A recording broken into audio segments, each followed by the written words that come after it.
Este episodio de la Estrategia del Día es patrocinado por Deel. Deel no es otra plataforma de nómina más. Es la herramienta que tu equipo realmente disfrutará usar. TI, recursos humanos y nómina, por fin en un solo lugar. Una solución completa diseñada para dar tranquilidad. Para mayor información visita deel.com/línea. Clic en la descripción.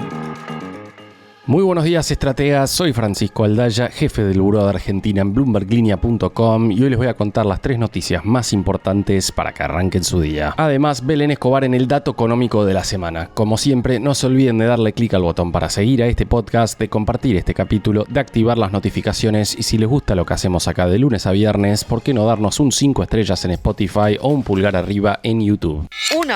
El gobierno enfrenta un desafío mayúsculo con la meta de reservas netas acordada con el FMI para la segunda revisión del programa a fin de año. Pongámoslo en números concretos. Según la consultora Outlier, tomando el 31 de octubre como punto de partida, para fin de año el Banco Central tendría que haber acumulado unos 10.500 millones de dólares netos para cumplir con el objetivo, teniendo en cuenta los pagos que hay que hacer en el medio. Esa meta de quedar en torno a los 3.500 millones de dólares negativos, usando los criterios de contabilidad del fondo, luce prácticamente imposible. Por lo que, salvo que aparezca un nuevo conejo de la galera, estaríamos hablando de un segundo waiver que tendría que pedir el gobierno en este punto. Pero la administración Milei parece lejos de estar preocupada. De hecho, la consultora 1816 señaló ayer que lógicamente hay una dificultad para acumular reservas con el tipo de cambio demorando en alejarse del techo de la banda. Pero la ratificación del esquema de bandas muestra que la desinflación sigue siendo prioritaria para el gobierno por sobre la acumulación de reservas. Dicho esto, la estrategia para el gobierno parece ser la siguiente. Por la creciente confianza en Milei, el riesgo país no demorará en desplomarse aún sin acumular reservas y eso permitirá el roleo de la deuda en dólares. En el largo plazo igualmente voy a estar sumando muchas reservas y lo haré en la medida que se vaya recuperando la demanda de pesos. Y siendo francos, con el Tesoro norteamericano como respaldo innegable, hoy no parece una estrategia descabellada. Pero a quien no parece agradarle todo esto es al propio fondo. La semana pasada, la vocera Julie Kozak había señalado que la mejora en las condiciones del mercado presenta una ventana de oportunidad para acelerar la acumulación de reservas, mientras que evitó comentar sobre si Argentina incumplirá en esta revisión. Recordemos que el propio Milei dijo el viernes que podrían ver de renegociar estas metas de acumulación con el fondo. Y de nuevo, el propio presidente del Banco Central, Santiago Bausili, dijo también el viernes muy claramente que van a comprar reservas cuando tengan la certeza de que la demanda de pesos se recuperó. Descartó a su vez fijar un cronograma de compras, algo que muchos en el mercado venían recomendando siguiendo el modelo chileno. Veremos entonces cómo sigue esta pulseada con un riesgo país que parecería seguir diciendo que los inversores quieren ver más dólares en el Banco Central. 2.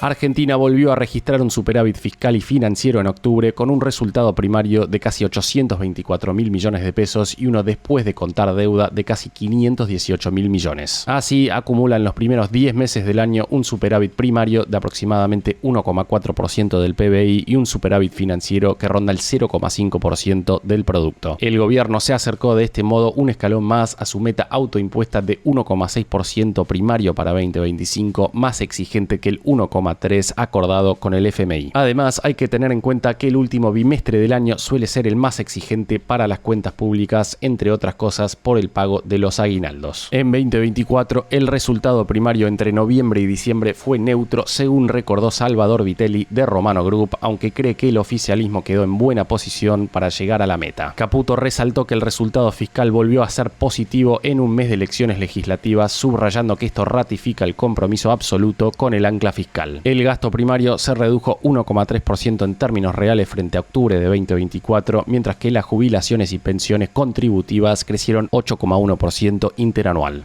3. La historia económica está llena de innovaciones que prometieron transformar al mundo y lo hicieron, aunque no sin antes desencadenar burbujas que colapsaron. Como escribió ayer en Bloomberg Línea Carlos Rodríguez, los casos van desde los ferrocarriles del siglo XIX hasta el auge del internet en los 90, con cada ciclo repitiendo un patrón que ahora parece aparecer de nuevo con la inteligencia artificial. En ese contexto, un informe de BCA Research señala que la IA podría terminar su boom dentro de los próximos 6 a 12 meses. Entre las señales de alerta destacan que la adopción tecnológica ya estaría desacelerándose, que el exceso de optimismo lleva a sobreestimar ingresos futuros con precios de tokens que cayeron más del 99% 9% desde 2023. Y además apuntan a que las empresas ya están empezando a financiar inversiones futuras con deuda en vez de cash flow. Meta, por lo pronto, anunció un acuerdo de financiamiento para data centers por $27.000 millones, mientras que Oracle acumula casi $96.000 millones en deuda. Vale la pena resaltar acá de todas formas que hasta ahora el apalancamiento viene siendo muy bajo, sobre todo si se compara con la burbuja de las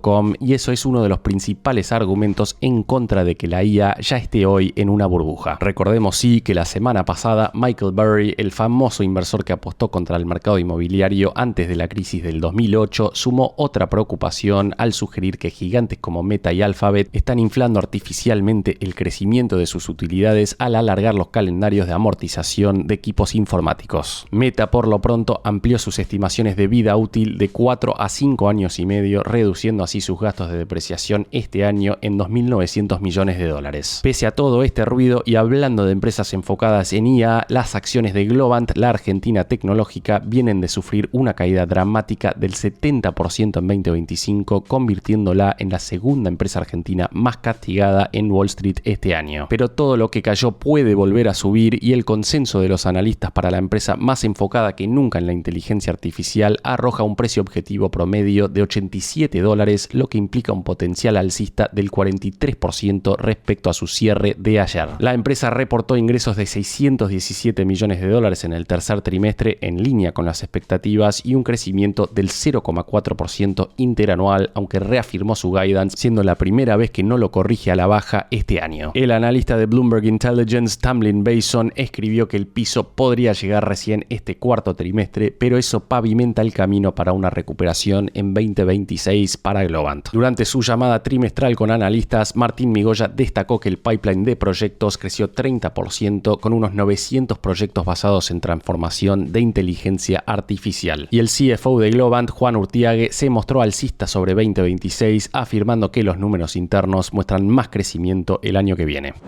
Antes de pasar al dato económico, veamos rápidamente cómo van a abrir hoy los mercados. El S&P Merval cayó 2,2% ayer, fue una jornada más roja que verde para las acciones argentinas en Wall Street, con caídas de hasta 5,6% para Edenor y 8% para Bioceres, y solo 4 subas de hasta 1,9% para IRSA. Los bonos ley Nueva York cerraron con caídas de hasta 0,3%, el dólar blue va a abrir cerca de los 1.435, el MEP en 1.450 y el contado con liqui en 1.487 pesos. En cuanto al dólar oficial, el minorista quedó en 1.415 y el mayorista perforó los 1.400, quedando en 1.387 pesos. El riesgo país, por su parte, abrirá cerca de los 616 puntos. El dato económico.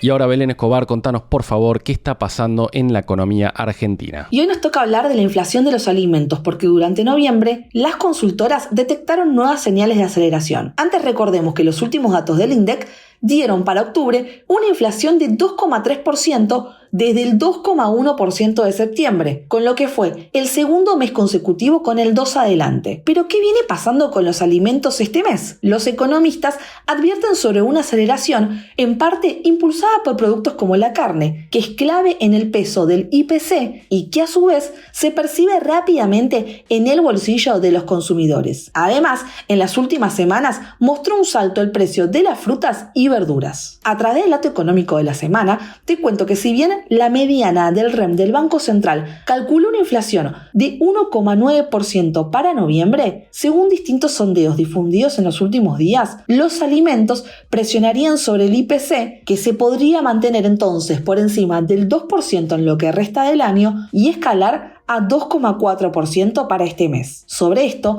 Claudio Caprarulo, director de analítica, ve lo siguiente. En los últimos 2 meses la inflación se aceleró. Recordemos que el promedio de julio y agosto había sido de 1,9% y en octubre cerró en 2,3%. Una de las causas es también la aceleración que se observa en la división de alimentos y bebidas no alcohólicas. En particular en octubre eso estuvo marcado por la suba de la carne y las frutas. Ahora bien, en el mes de noviembre, en la recolección de datos que hacemos de analítica, lo que estamos observando es que la tendencia alcista se mantiene, sobre todo en esta última semana también en la carne. Eso lo que indica es que para nosotros la proyección del mes de noviembre va a ser levemente superior a la de octubre. Estamos estimando un 2,4%.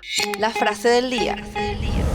Antes de irnos, escuchemos lo que dijo ayer Luis Caputo en la red social X. Continental Resources ingresa a Vaca Muerta. Con la adquisición del área Los Toldos 2 Oeste a Pluspetrol llega uno de los pioneros del desarrollo no convencional de Estados Unidos. El multimillonario Harold Hamm, fundador de Continental, un donante en la campaña de Donald Trump. Esto fue un nuevo capítulo de la Estrategia del Día Argentina. Yo soy Francisco Aldaya, jefe del Buró de Argentina de Bloomberg Línea, y me podés seguir en X en @franaldaya. No se olviden de darle clic al botón para seguir a este podcast y a la campanita para que se enteren al instante cada vez que sale un capítulo de lunes a viernes. Espero que tengas una gran jornada productiva.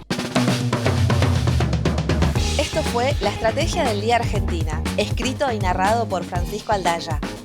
Producido por Arturo Luna y Daniel Hernández. Que tengas un día muy productivo.